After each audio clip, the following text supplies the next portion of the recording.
இன்றே டவுன்லோட் செய்து உங்கள் ஃபேவரட் ஷோக்களை என்ஜாய் பண்ணுங்க. என் ஃப்ரெண்ட் ஒருத்தவங்க ஜுவல்லரி ஷாப் வச்சிருக்காங்க. அதுக்கு ட்ரெடிஷ்னலா ஒரு மாடல் வேணும்னு கேட்டிருந்தாங்க. வெண்ணிலா போட்டோவை பார்த்துட்டு வெண்ணிலா அந்த மாடலா நடிச்சா நல்லா இருக்கும்னு சொன்னாங்க. அதுக்காக தான் வெண்ணிலாவை டெஸ்ட் ஷூட் பண்ணிட்டு இருக்காங்க. சூப்பர் சித்தி. வெண்ணிலா, இந்த லுக்ல நீ கலக்குற.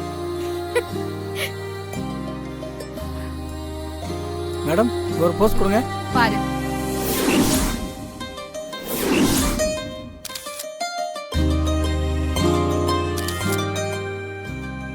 ஏன் வரும் மாடல் வேணும்னு நீ கேட்டல, ஏன் உன் கண்ணு முன்னாடியே 0 பட்ஜெட்ல ஒரு மாடலா வெண்ணிலாவே இருக்காளே, நீ அவளை யூஸ் பண்ண கூடாது?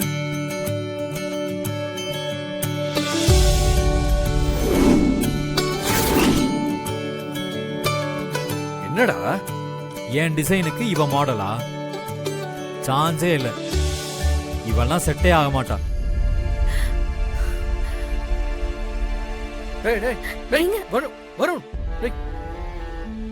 வெண்ணிலா, அவன் சும்மா வீம்புக்கு அப்படி பேசிட்டு போறான். இவ்ளோ நேரம் அவன் உன்னை பார்த்த பார்வையிலேயே தெரியல. அவன் மனசுல ஒரு நிமிஷம் உன்னை அவன் பிசினஸோட மாடலா பாத்துட்டான். கொஞ்ச நேரத்துல அவன் உன்னை தேடி வருவான். அப்படி வரலனாலும் வர வைப்போம். நீ தைரியமா இரு.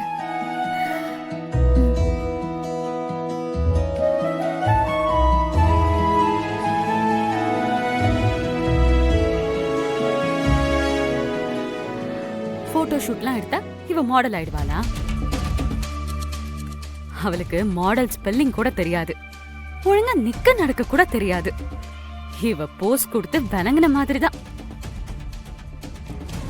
அப்படியா? வெண்ணிலா அத்தை, கொஞ்சம் நீ அந்த பக்கம் போமா.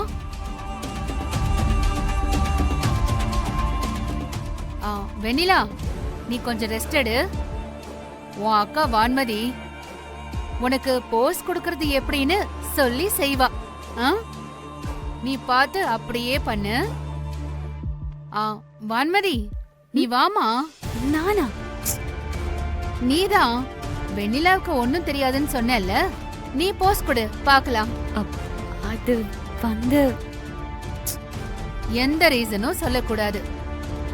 நீ இப்போ போஸ் கொடுக்கற, அத நாங்க பாக்குறோம். வா வா.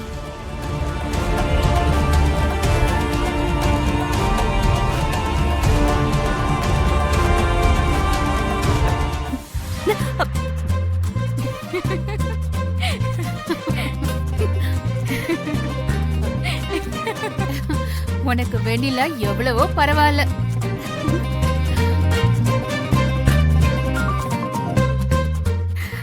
சாரிக்கா, நான் சும்மா விளையாட்டுக்கு தான் சிரிச்சேன். நீ நல்லாதான்க்கா போஸ் கொடுக்கற.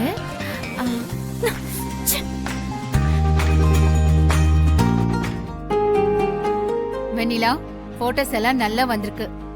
நான் இப்போவே லக்ஸுக்கு கால் பண்ணி நம்ம கடையோட சோஷியல் மீடியா பக்கத்துல போஸ்ட் பண்ண சொல்றேன். சரிங்க அத்தை.